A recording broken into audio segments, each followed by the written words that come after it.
final session, Nature-Induced Emergency Operations at Home.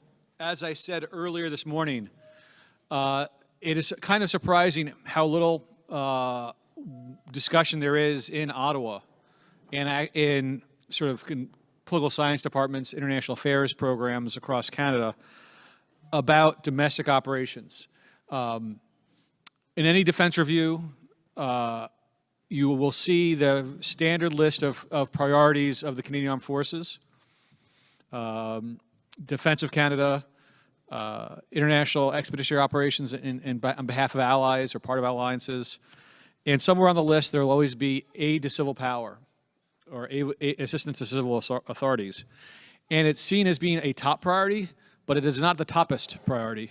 It is usually seen in some ways as an inconvenience that gets in the way of readiness, gets in the way of the CAF's day job. Now, when the CAF goes and deploys into elder care facilities, engages in flood relief, engages in firefighting, or deals with ice storms, which folks may remember from a while ago. The troops who participate value that effort. They understand that it's very important, but at least from the outside, it doesn't seem like this is incentivized, that this is prioritized. And General Eyre, before he became CDS January of 2020, just before the pandemic, he gave a speech where he talked about how much stress the increased pace of operations, of domestic operations, was causing for the Canadian Armed Forces because climate change was creating more and more in emergencies. And this was before the pandemic. And since the pandemic has been underway for now almost 2 full years, we've had a series of other emergencies, which obviously most recently has been the BC floods. And that has cut off much of British Columbia from the rest of Canada. And now we have more than 500 troops and more than 12 helicopters and planes involved in this effort at the same time that there's an emergency in Newfoundland. And so we brought together a group of people who study this stuff to bring them to Ottawa, either in person or virtually, to begin to have this conversation, to figure out what we can learn about how to do this stuff better, and maybe to develop more lasting frameworks so that way, while individual operations may be seen as ad hoc, the larger endeavor has a more strategic plan to it. So today we first will have Dr. Kawser Ahmed from the University of Manitoba, and then we'll have Dr. Nirupama Agrawal from the York University, and then we'll have Dr. Emdad Haque from the University of Manitoba. They are part of a network that focuses on these things, and now we're going to bring these 3 networks together. So first, Dr. Ahmed, the floor is yours. Thank you very much. It's a privilege coming here this afternoon, and of course I would like to express my gratitude for the organizers to bring such a panel, as you have rightly heard from Professor Saideman. Ladies and gentlemen, I come from the original lands of Anishinaabe, Cree, Dakota, and Dene peoples, and lands of Métis Nation. Before I actually get into my I would like to mention that I would be very much relying on slides as a loyal ex-military officer, so please don't get bored, because it gives me, just a direction of talks. So I would be basically speaking from my experience of 19 years of active service with Bangladesh military, and I was deployed several times in aid of civil power to support cyclone and relief operations, and later part of my life, as of now, I also had been deployed twice in Manitoba, 2011 and 14, to support the flood operations, and closely worked with the CAF members at that period of time. So that is the title of my very small and humble presentation. And I'd like to start by saying that armed forces have provided support for civil authorities in response to civil emergencies and natural disasters. It goes back centuries, nothing new about it. We apply various terminologies. We call it in support of civil authorities, military assistant, support for civil defense, etc. However, over the past decades, it has become a common practice both in developed and developing nations to deploy its armed forces to provide necessary human displacement-related rescue and relief operations, and especially when disaster such as natural disasters strike. And with the increasing frequency of natural calamities, armed forces handing over aids and rebuilding infrastructures and providing medical cares for the marooned people are all but a very normal affair nowadays. Although the deployment of armed forces occur in various degrees depending on the nature of the disaster and civilian authorities' specific request, challenges are abound in terms of joint operations because of these various types of and groups of people working together from different culture, and that connects to our previous session. Typically, armed forces are trained to fight conventional wars against a nation state in defense of sovereignty. However, one might surmise that chances of full-scale wars are few and far between in modern geopolitical context. And also in pluralistic governance structure in the Western democratic countries, it has led to a discourse on domestic resources allocation that called for closer involvement of military forces in domestic as well as international nature-induced emergencies and disasters, as these institutions, i.e. armed forces, are funded by the public revenue. And this is more so in view of declining Cold War scenarios. Why armed forces are often called for humanitarian assistance and disaster reliefs? Some of the points that I wanted to share with you, please pardon me if I'm very much biased towards military. Here are some of my thoughts that armed forces have a capacity to respond in terms of training and resources. It has operational capability within a structured system in a very hierarchical form, command system that is, and which is also needed during a response in disaster, rapid deployment capability, flexibility, leadership, and a degree of trust is reposed on armed forces, as I saw during my own involvement in those operations. I would like to refer here a work from Christian Lupert. He's from Canadian Armed. He wrote a small article which I encountered just last night, and I wanted to give you some stats here. If you see here, that 32% involvement of CAF personnel and 16 out of 23 operations in the last decade, what he documented, gives us a broad view that the increase of CAF members' operations in disaster management and humanitarian reliefs. He also talks about the size of operations increased recently.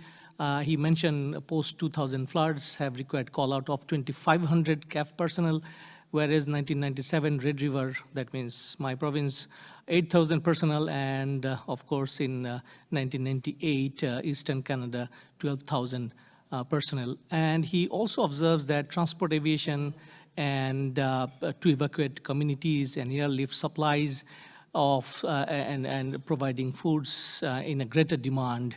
So in general, through this slide, I would like to tell you that the increasing demand and use of CAF members is there already happening. So my task was, from my team leader, Professor Emdad, was to give you an overview of the involvement of armed forces in disaster management. So I thought of going back a little bit of laws, rules, and how these are applied. So here, these are first slide here. So there are, it depends on the countries and nation states how they perceive the operating procedure with the civilian and military components. So in USA, they call it military support to civil authorities, and there's large literatures. Americans do love to write quite a bit. So you'll find a lot of things there if you're interested. In our country, provincial governments do have emergency acts and state of emergency. So it also varies from province to province and how do they want military help. NATO has a very large, I would say, and very elaborate disaster assistance system.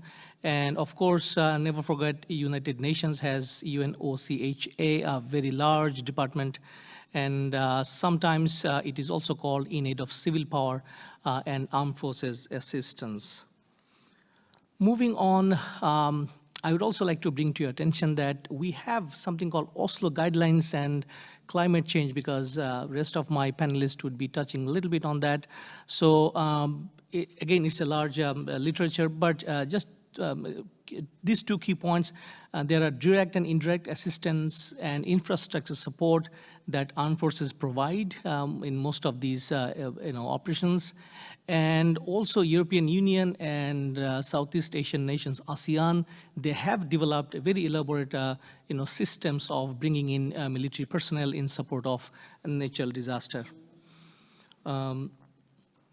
So in one of the literatures, I was trying to understand and categorize if there would have been some models practiced so far over the globe. So we find that there are actually 4 ways that military assistance is called for. First, as you see on the screen, detached deployment of military assets. So several components are detached and sent for support. Then we have use of military assets to augment civil manpower, use of military as a substitute for civilian workers, and use of military in security and policing roles. So if we go back and analyze the roles, we find these are the major ones that in many cases forces members or happen to take part. Then I would also like to refer here CIPRI's 2008 report, and this is kind of very interesting report because they did a couple of case studies starting from Pakistan flood, Haiti earthquake, and more to large-scale natural emergencies. And what they're saying in this report, the authors, that there are 6 factors desirable and which kind of contribute to the effectiveness of the armed forces deployment. And here these are, as you see, again, timeliness, appropriateness, and confidence, efficiency, absorptive capacity, and coordination and cost.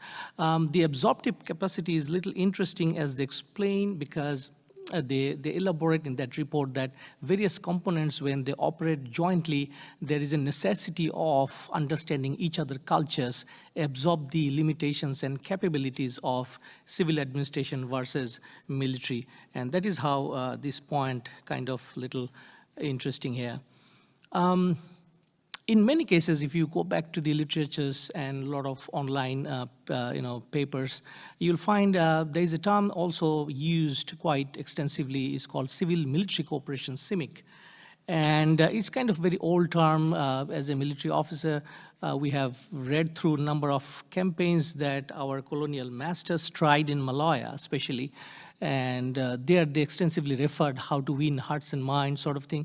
So it comes from there. But in this slide, I just wanted to tell you that there are several challenges.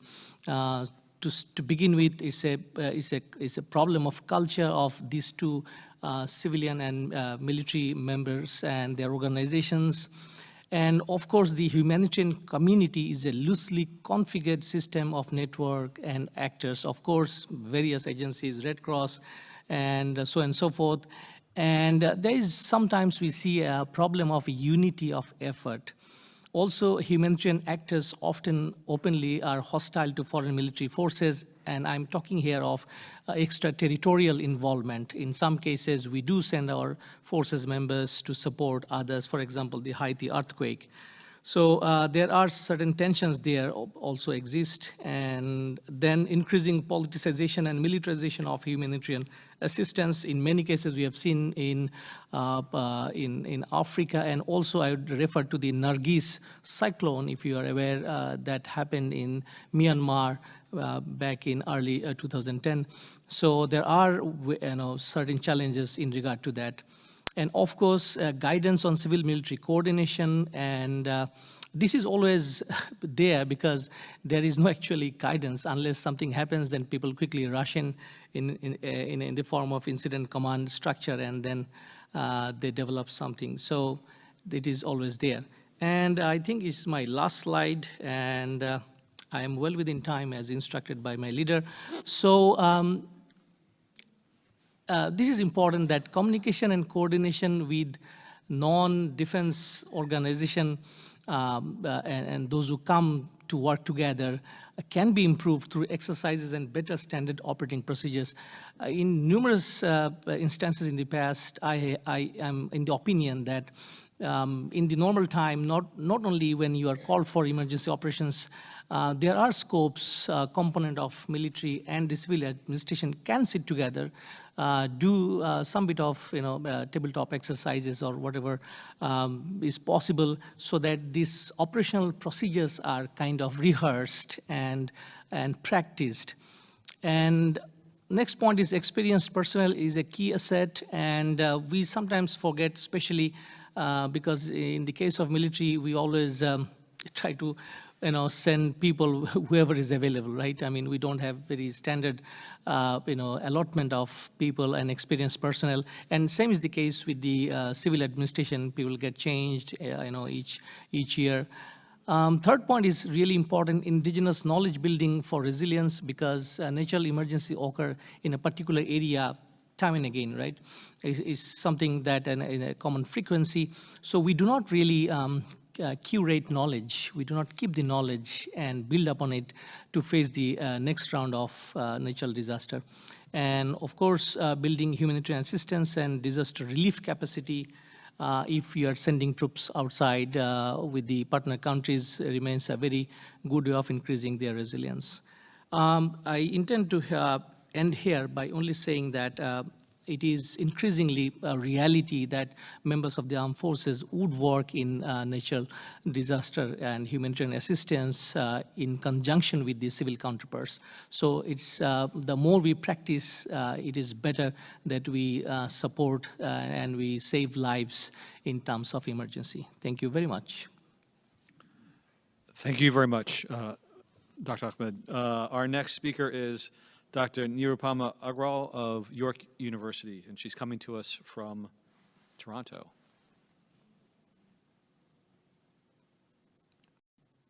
Okay, so my slides will come when okay. I am excited to be here. Thank you so much for the invite. I'm extremely delighted, and thank you everybody for making the time to listen to our talks. My presentation is intended to invite engagement and seek insights to the challenges ahead. For example, can Canada's existing national security and emergency management institutions adapt to ever-evolving and dynamic systems before the country is unable to support a coordinated response to large-scale and compounding events affecting national well-being? So there's security, and now also we want to bring in the social and emotional and health, all those aspects into the society. So this is kind of a whole of society approach we were talking before in other panels. So that is the crux of my presentation, and the title is Evolving Threats and Emergency Management. Is it in Canada? So is it time? Can we ask ourselves, is it time for a reboot that is rooted in adaptation? So can you bring up my slides, please?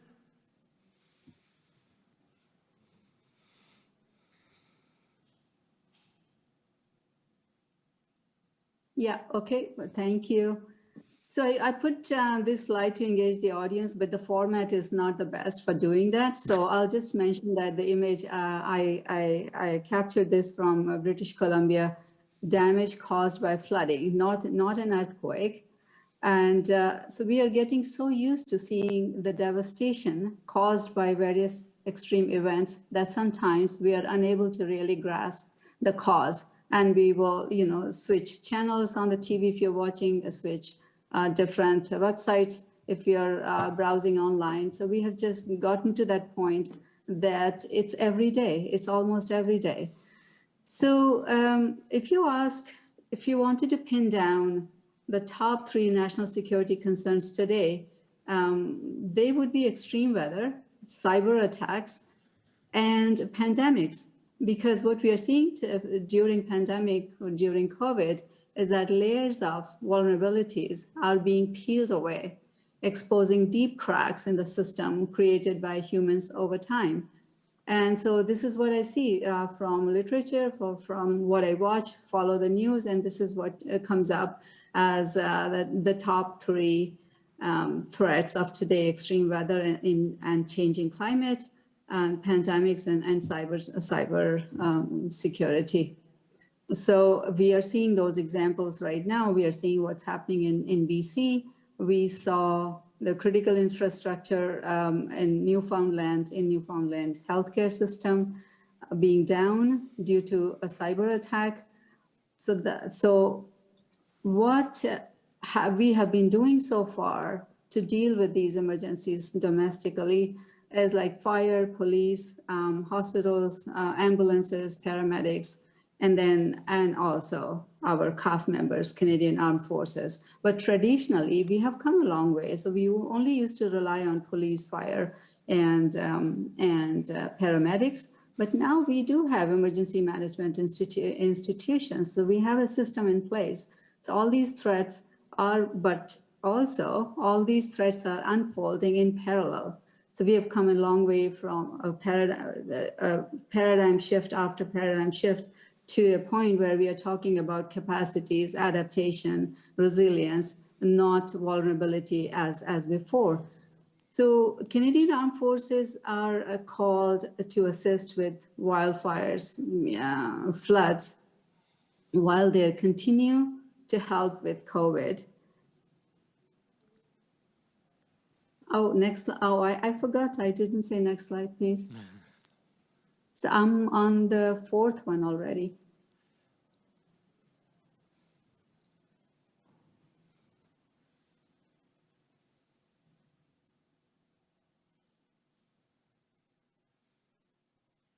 Yeah, can you go back, please? Can you start from the beginning? I'll tell you where to stop. So 1, 2, 3, 4. And the next, and the next. Yeah, thank you. Thank you. Yeah, so just wanted to discuss the issues. So what do we do? What are the issues in front of us today? So we have, like I said, emergency management systems in place. Is it possible to see the slideshow, the slides you are showing in my main screen? I'm seeing myself. Oh yeah, okay, wonderful, wonderful. I see it now. Can it stay? Oh, I see.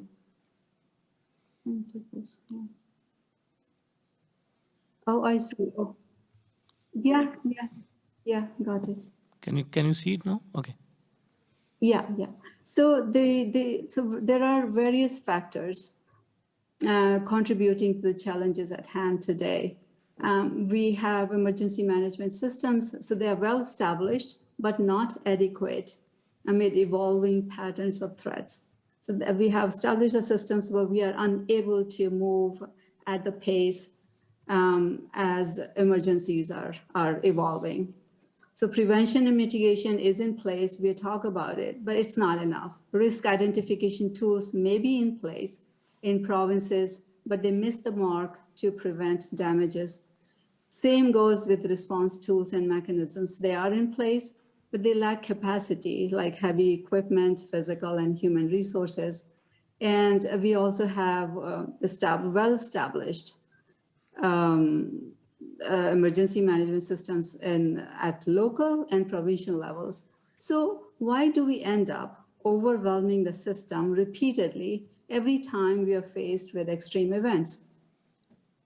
So early warning systems, we know that they work and they should work, but we are missing the mark in terms of keeping up with the technology, or somehow something is missing, or missing that. We recently missed the detection of a tornado in Barrie, and no public alert could be issued in time. And so same thing is going on in BC right now. So atmospheric river and the resulting rains that we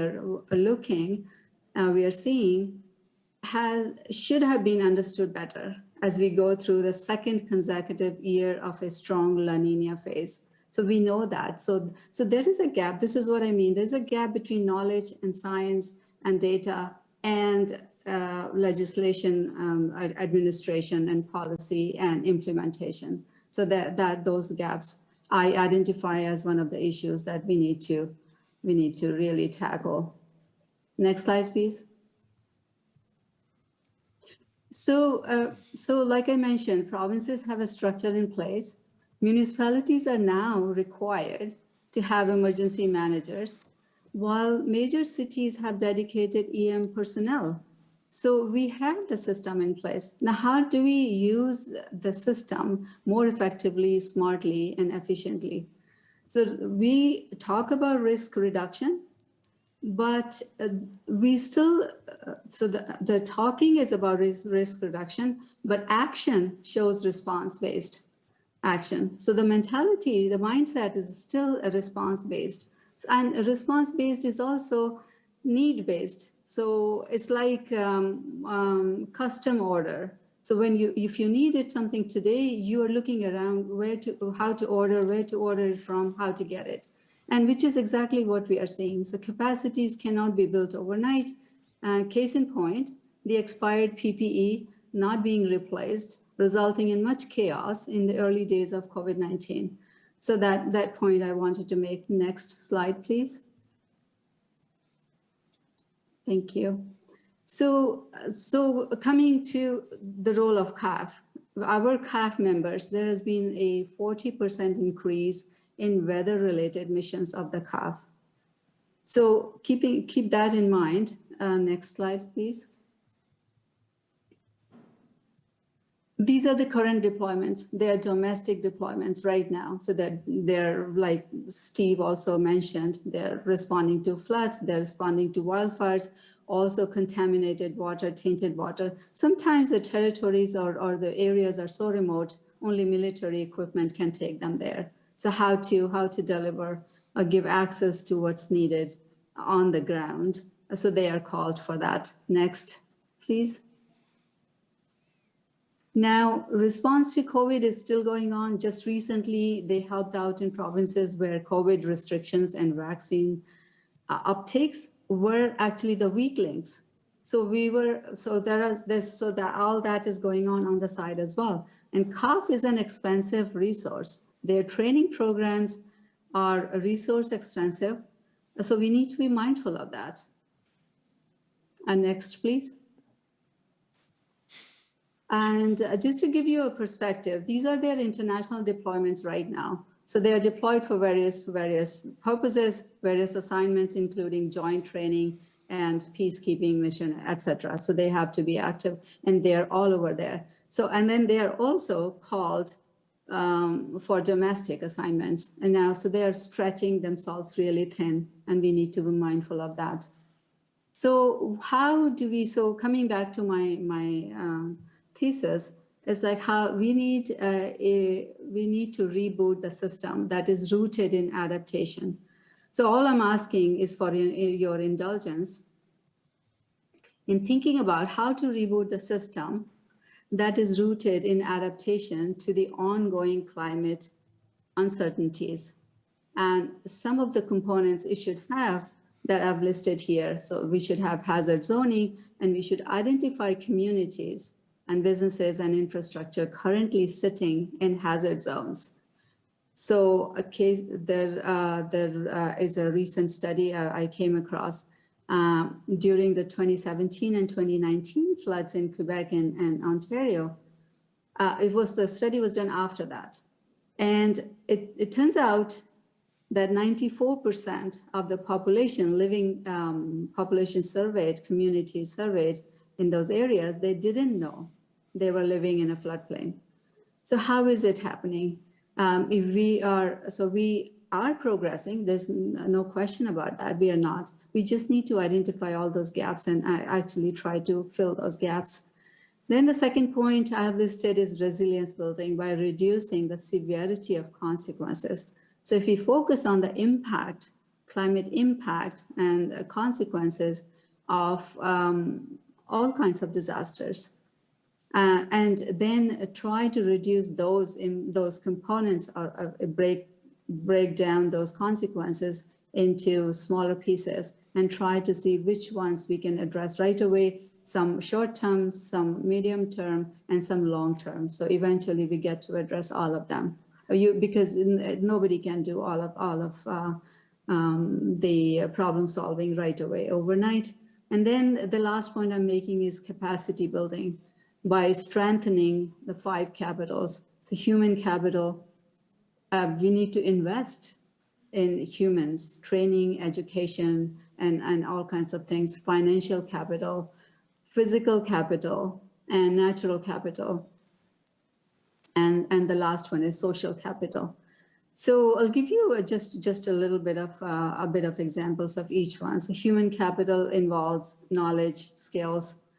We need that. Financial is access to funds. And access, when you talk about access, it's really neither equal, not equitable right now. So we need to address that. So access to financial resources, not only financial, all other resources as well. Physical is infrastructure, equipment, technology, and digital. And digital is huge right now. And natural capital would be natural defenses and carbon sinks. So natural solutions to problems we have created over decades.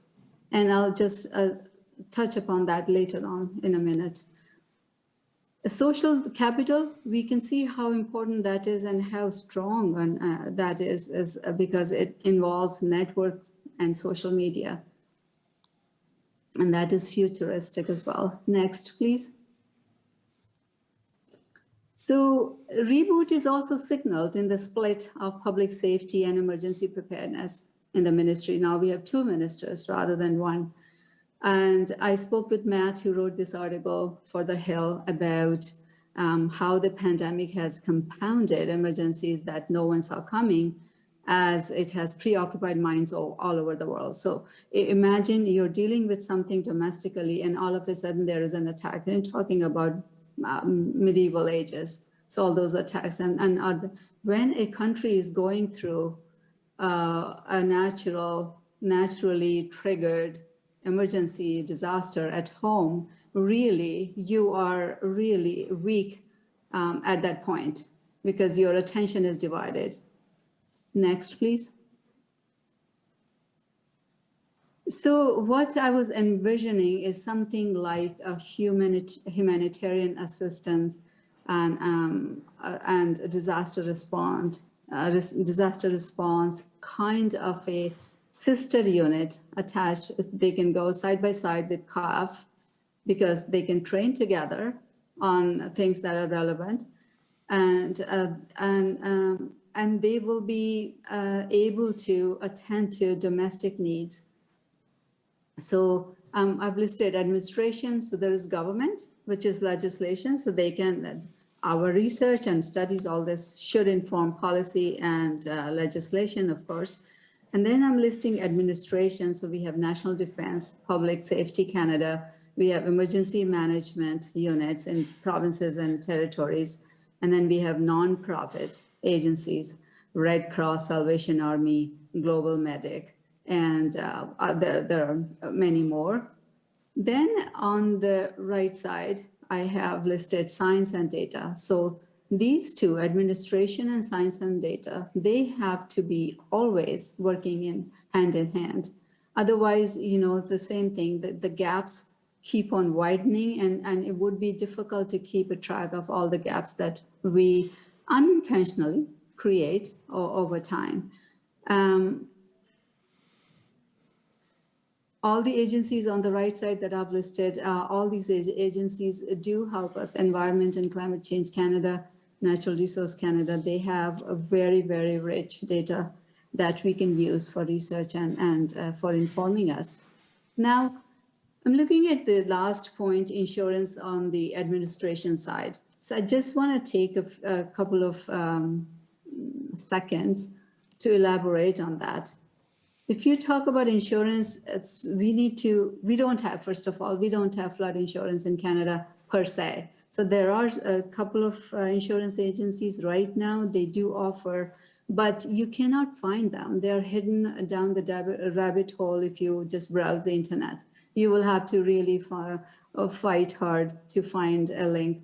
Because, and then the insurance, should it be national, should it be provincial, should it be territorial, single hazard oriented or all hazards oriented? How should it be designed? So that's one question. Next, please. And then this is what we have. What we have, no, sorry, Canada will come later. This is what FEMA has, US has FEMA. We always look to the south, to the FEMA model. So what FEMA does for flood insurance, what FEMA does for assisting in recovery, response and recovery, for what FEMA does. But all that being said, the national funds flow through FEMA there in the US, and the FEMA subcontracts distribution. Then insurance companies and their lawyers, they misappropriate funds. And there is so much room for corruption. A post-Hurricane Sandy investigation was reported in a documentary by Frontline, and you will be shocked to see how millions of dollars went to the pockets of lawyers and insurance companies and not to the people who suffered. So not to the people who were impacted. And this went on and went to the courts and all of that. So next, please. I just want to, this is Canada. So this is the model we have right now. We do have under Public Safety Canada, we have National Disaster Mitigation Program, started in 2015 because of all these floods and fires and ice storms. So there had to be, something had to be done, but this is only meant for floods. And started in 2015, I think it was only for 5 years initially, now has been extended to March of 2022. So next, please. This one I want to talk about, just introduce to you the Netherlands model. What they have done is they have removed flood insurance since 1953 because they saw that the flood insurance, national flood insurance, or even private flood insurance, it encourages developments. Developers get encouraged and they start developing, and then government, and there is no way that they can provide the help, the help that is needed without government subsidy. So government subsidy has to be there, and there is no insurance in the world that can act just alone based on their revenue. So what they have done is National Water Authority, they have created, and this entity is free of politics. So politics cannot interfere. If they go to the ground and they say, these are the areas, they are of flood risk, they are in a floodplain, and they will bring the farmers and the communities on board to say, we want to move you there, we need to vacate this area. And so whatever decisions they make, it's not interfered by the politics. So they have this model, room for the river. So there will be local knowledge that will be used in creating these models to allow the rivers more room so they can flood when they have to. So coming back to the natural solutions, sort of. And that is a model they have adopted. So back to the point of insurance, how is it feasible in Canada? Do we want to bring in? I know there's a lot of talk about insurance. I know everybody wants to have the federal government to do something about insurance, but these are the difficulties we are going to face. Next, please. Yeah, I'm going to finish. And this would be the last one that I just want to touch upon, introduce to you, that we are paying attention, the world is paying attention. This is a new high ambition coalition created to protect 30% of the land and 30% of the oceans, which was in the focus. Oceans weren't the focus until now, only the land. So we were only talking about improving ecosystem on the land, this and that. But now the oceans are 70% of the world is oceans. So now the focus is also shifted to oceans. Also to tell you that There are other methods, urban forest methods that can be implemented, and they are a much better carbon sink than just creating forests. And there are other methods similar to this, how to improve the ecosystem and bring the biodiversity back. I'm sorry, I might have taken a bit too long. So I'll end there. Thank you very much. Thank you very much. Our last presenter is Dr. Emdad Haque of the University of Manitoba.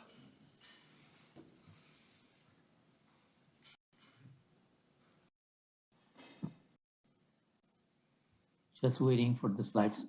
Good afternoon. Sorry that I couldn't be there this afternoon, but my minds and is there for sure with all of you.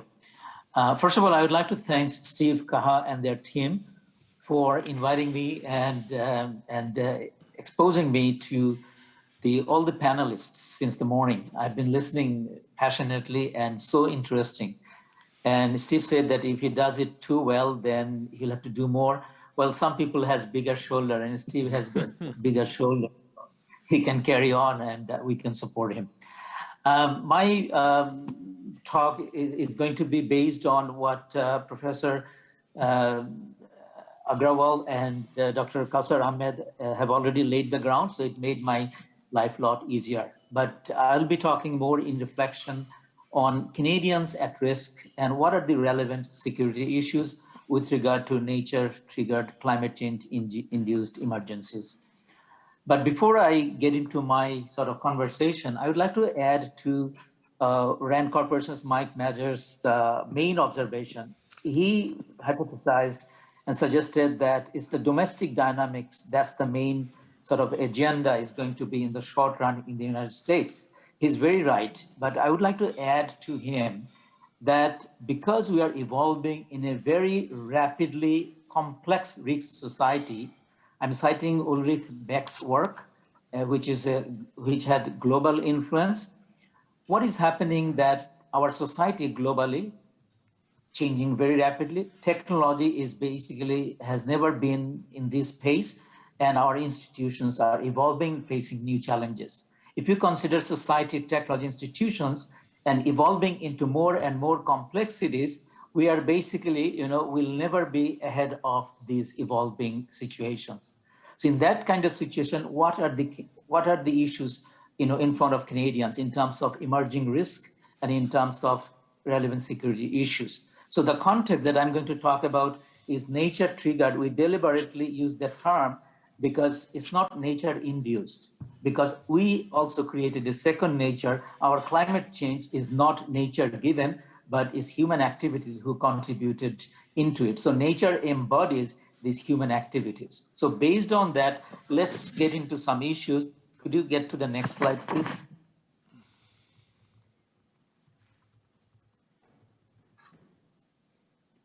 Yeah, next slide, please, then. Next one. Okay, so what has been happening in Canada in the last 30, 40 years' time? If you look at the major events, if we use some criteria, Canada never faced billion-dollar loss from a single disaster before the 1980s. Red River flood, Saguenay flood, and the ice storm basically shook us for the first time. That costed more than billion. Ice storms cost more than $3.5 billion. And in 2013, the Calgary flood, we experienced $5 billion. So the insurance industry is what Professor Agrawal already talked about, that we could not afford. Many insurance companies could go bankrupt. In Canada, between 2008 and 2018, that 10 years time, we experienced 195 major disasters. So that is telling us that we are experiencing a lot more disasters, and global warming and climate change is a major factor in causing and bringing these extremes to our society, to our land, to our water, and so on. Now, I want to share one thing that we all the time face a dilemma that could we rely on science totally, or could we rely on, non-scientific and others? I think my own observation experience tells me that science can help us enormously. When I was teaching, in Brandon back in the 1990s, at that time in my class, I observed and shared with them that the CO2 concentration was 350 parts per million in volume. And at that time, IPCC predicted that by 2020, the carbon concentration, CO2 concentration will be around 400. I'm offering a similar graduate course, and when I looked at data, it's now 410. So science can provide very approximate trend and in terms of prediction. What it cannot do is basically, there are a lot of uncertainties and it cannot predict those elements and also human elements. So we need to think and bring and rely on both science, social sciences and humanities. And we heard from our panels since the morning that we need to have those kind of integration and interdisciplinary research. Now, next slide, please. So in terms of Canadian Armed Forces and climate extremes and regional capacities, this panel didn't order or desire what has been happening in last 3 weeks in British Columbia. It just in front of us, it happened in last 3 weeks time. And IPCC predicted this Canadian exposure, droughts in the prairies and in the coastal regions, both East Coast and West Coast will be exposed to more extremes. What was our observation here is that now we are hearing new terms: atmospheric river, rain bomb, fire weather. These are the terms that they were in meteorology, but have never been used this extensively. Now reality is telling us about the existence of these terminologies to express and define ourselves. So what is telling us these features is basically indicating new features and new extreme parameters of atmospheric events. These are unprecedented events. But are they all nature given? Absolutely not. What happened is, if you think about the planning, basically the whole drainage basin was drained out, and Emdad is basically fighting the nature. Why we didn't put a sort of extensive floodway in our planning? And still we are relying on embankment. We just reformed it, but we are still not thinking nature-based or nature-oriented planning. Professor Agrawal at the very end mentioned about it, that forestry and river, that's the way our planning need to be changed. Our mindset and our paradigm must shift towards more nature-oriented. Next slide, please. So it's not the Canadians, the civilians who are going to be vulnerable. Canadian Armed Forces also is going to be, they are vulnerable to climate changes and climate security. Right now, National Defense maintains about 21 military stations with 21,000 buildings in 2.2 million hectares of land in Canada. They are exposed to physical vulnerability. For example, the Halifax installation could face 20 centimeter increase of mean sea level rise and quadrupling the flooding by 2050. Same thing, Esquimalt, the naval headquarters in the West Coast, would face similar kind of things. In addition to that, extreme temperature doesn't allow the training in the summertime. The range capacities are getting reduced. So all of these things, if you put together, it's not the civilians, it's Canadian Armed Forces, CAF is also vulnerable, and they are going to be exposed, and there could be a huge loss. Could you go to the next please, next slide? Okay, now if we look at the global scenarios, we can see that we cannot just think Canada in isolation. Canadians need to have global peace and order. And in order to have that, we need to get involved. We are involved in humanitarian assistance. Canadian Armed Forces, health, Haiti, earthquake recovery, we all the time are involved. But these calls are going to be increasing along with climate change in an incremental way, in an exponential way. So Canadian Armed Forces is facing a serious challenges right now and in the near future. So what are the main critical issues? Let me sum up under two major questions. Next slide, please. Next, please. So these are the two issues, two critical issues that emerge from this conversation. What is the nature of this emerging trend in various climate change-induced extreme events? So it's basically, by and large, what is happening, they are outside the norms, they are erratic, random, and generally speaking, unpredictable. Few things are predictable. So uncertainty is a critical element in the emerging world. So we need to ask that question, that how to deal with uncertainty, that, knowing the unknown. And definitely we have some tools we can brainstorm and we can come up with some pragmatic solutions. The next question is, what should be and could be done institutionally to reduce potential emergencies, disasters, and result in loss and damages? As I said, 2-3 things that come to our mind. One is that nature-based planning approach must be there rather than putting short-term economic benefit and corporate interests at the very forefront. Secondly, we need to think of harmonized planning with nature so that in the long run, we can optimize and we can reduce and mitigate this loss and damage propensity.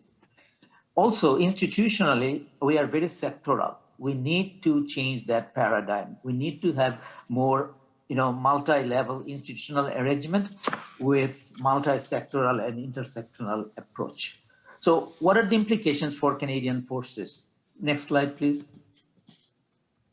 Of these 2 questions, Dr. Kawser Ahmed elaborated very well, and also Dr. Agrawal, that how, they gave some statistics that how roles are changing. And also our, armed forces, as Steve mentioned, that, they sweat when these calls come up. They don't like it. Obviously, I don't blame them at all, because they are expensive, their training and others, and their roles are not supposed to be for internal domestic response, but they called during the COVID time. They were called for during the this ongoing crisis in the West Coast. So these new roles are putting them in a very, very difficult situation. I would like to cite one interesting example with you. What has happened in England a few weeks ago? The British military had to create new drivers to drive the trucks and supply gas. They didn't have ready-made. They didn't know how to supply. They didn't know the roads and other, nodes and points and so on. So they had to retrain the armed forces. It took about 7 days for them. And military had to drive gasoline to different installations. Think about it. So it's not British, Canadian soldiers, American soldiers will have to do the same thing when supply chains are interrupted. We don't have the appropriate labor force. These kind of crises are just coming. So how to, get ready for those kind of things? We have to be adaptive. We have to be flexible, but we need this kind of institutional arrangement so that we can mobilize very, very quickly. So early warning, for example, is a good system, early warning modeling and knowing about exploring those uncertainties. Creating scenarios, another technique and tool that we can create. So we have many institutional tools and brainstorming, and RAND Corporation pioneered these, some of these tools. We need to explore these things, and we should have a more conversation among Canadian Armed Forces as well as other civilian institutions. Next slide, please. So I'll just finish up with 2-3 major points. I have just 2-3 more slides. Next slide, please. Next, please. So what are the current institutional arrangement? I think my 2 previous speakers clearly said that Canadian Armed Forces are called for when provincial capacities are surpassed, but this is happening and more. But what I would like to highlight that the coordination and the multi-institutional arrangement is not in place ready-made. It's just case by case. That's the way we are working on it. But that to be changed. And that's why Professor Agrawal said that, is it a time for rebooting? I would say that it's not rebooting. I think it's a time for restructuring. So let's go to the next slide, please. Next, please. So what I would suggest that we need to think about risk reduction rather than response systems. And that's why we have to come up with more nature-based, nature-oriented planning. Rapid response capacity with new institutional arrangement could be made and should be made. But let me just go to the next slide. From my literature survey, I came up with a synthesis of two major options for this new institutional arrangement. One is an integrated civil military institutional arrangement with high adaptive capacity, whereby early warning system with effective social media, mass media mobilization capacity will be there. And also there will be local and regional level capacity enhancement so that there are arrangements for mutual collaboration at times of emergencies, and also development of joint integrated administrative and decision-making system so that not only military, not only civilian, but it's an integrated collaborative system. The second option is to go with the US model, that is FEMA model, creation of a federal non-military disaster response agency, which is very similar to US Federal Emergency Management Agency outside the military. It's a basically humanitarian and disaster relief oriented force. It could be very efficient and it could really relieve Canadian taxpayers' money from expensive deployment of Canadian armed forces. Also, institutional learning would be an asset because when it is a focused and responsible institution, they can create both institutional learning, personal learning, and so on. And also public and community mobilization would be much more effective. Now, my final comment is that Climate Security Plan for Canada, that report suggested to establish a climate security task force to make these decisions, to examine all these options. I would recommend and add to them that if it is done only by civilian or only by government or only by military, I don't think it will be successful. The task force must embody multiple stakeholders representing the public, representing the government institution, representing the civil organizations, and representing the military. Only in that way we can come together with a pragmatic solution with an adaptive and higher capacity to respond to emerging and changing risk. So my final comment, we are living in a complex world and it is changing at a much faster pace than our understanding, and we got to be ready, and our institutional changes and restructuring is very much called for. Thank you. Thank you very much. Since I am the one who's supposed to give the final remarks, I will take 5 minutes from my final remarks and slice them from me and give it back to this panel. A few questions. So if there's anybody in the audience who wants to come to the microphones, feel free. I will of course ask the first question, which is, Emdad, you concluded with a call for some significant modification of how Canada operates. And I can't help but notice that when there was a pandemic and the federal government said, hey, provinces, can we declare an emergency so we can do stuff? All the provinces said, no. And so we didn't get an invocation of the Emergency Act. We had the federal government basically have to bargain and beg the provinces to do things. And we had the provinces vary quite widely in how they handled this stuff. And so I guess this leads me thinking that we're probably not going to see some of the institutional changes that you rightly recommend. And so that leads to the following question, which is, are there either provinces that do or cities that do this emergency response better than others? And are there lessons that we can learn from them?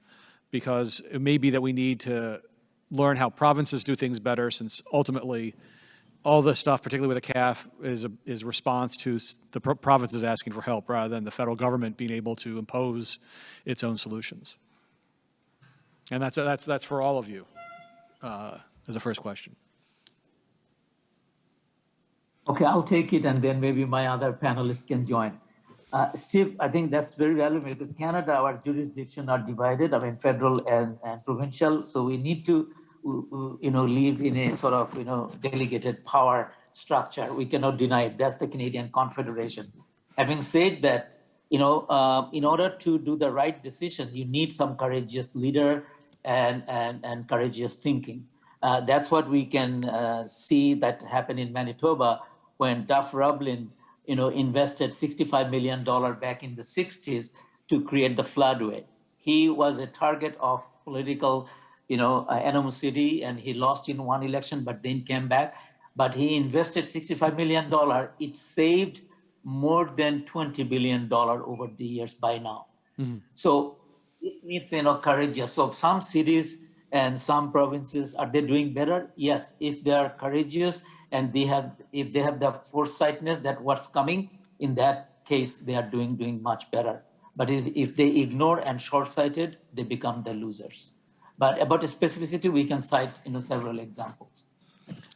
And I'll just add one quick thing, Professor Saideman here, is that I would like to differentiate calamities or these issues in two things, two ways.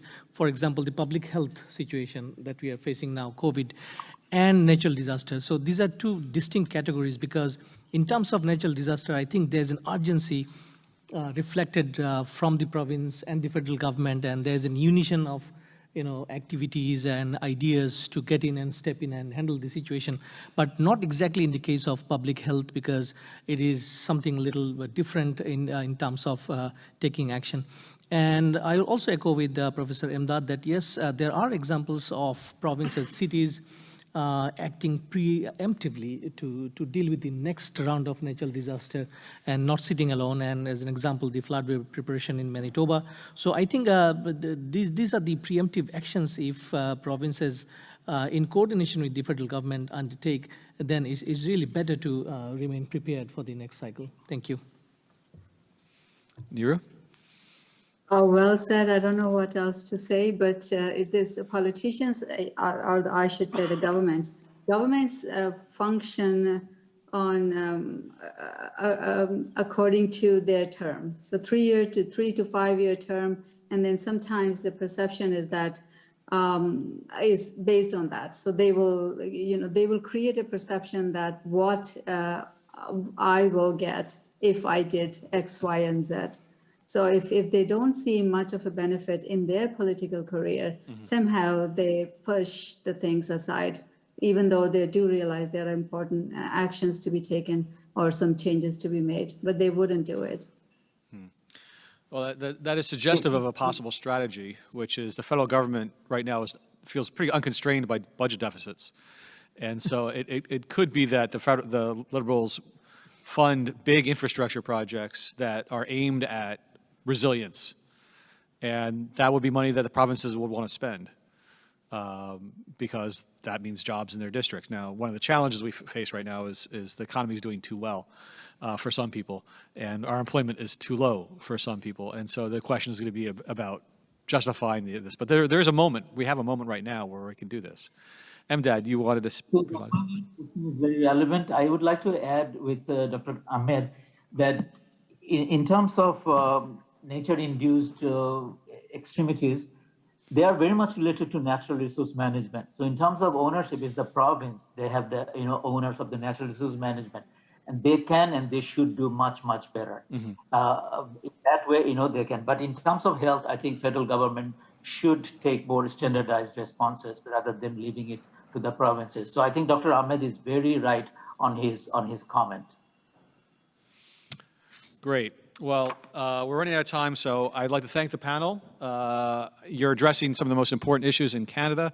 I was talking to somebody yesterday who reminded me that if the Chinese really wanted to threaten Canadian security, they couldn't have hoped to have a more successful military operation than what the storm just did to British Columbia by cutting it off from Vancouver from the rest of the country.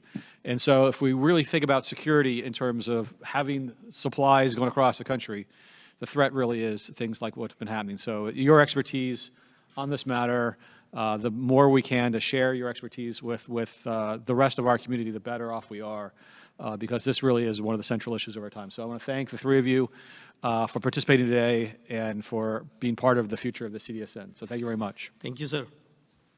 Thank you. Thank you. There's a question in the chat. Okay.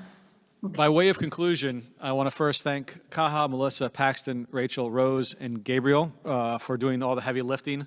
All I got to do was look pretty in the front of the room and speak a lot, but they got to do all the organizing and all of the tough work, monitoring the stuff. Kaha has been behind us and by herself monitoring all the different feeds to make sure everything's going well. And so I want to thank all of these people for their hard work on this.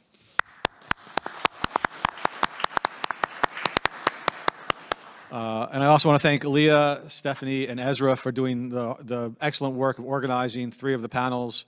I gave them the responsibility for finding the speakers, for coming up with coherent themes, for developing the questions, and then leading really interesting, informative, sometimes even provocative conversations that will push us to think about these things much harder. So thanks to the 3 of you for that.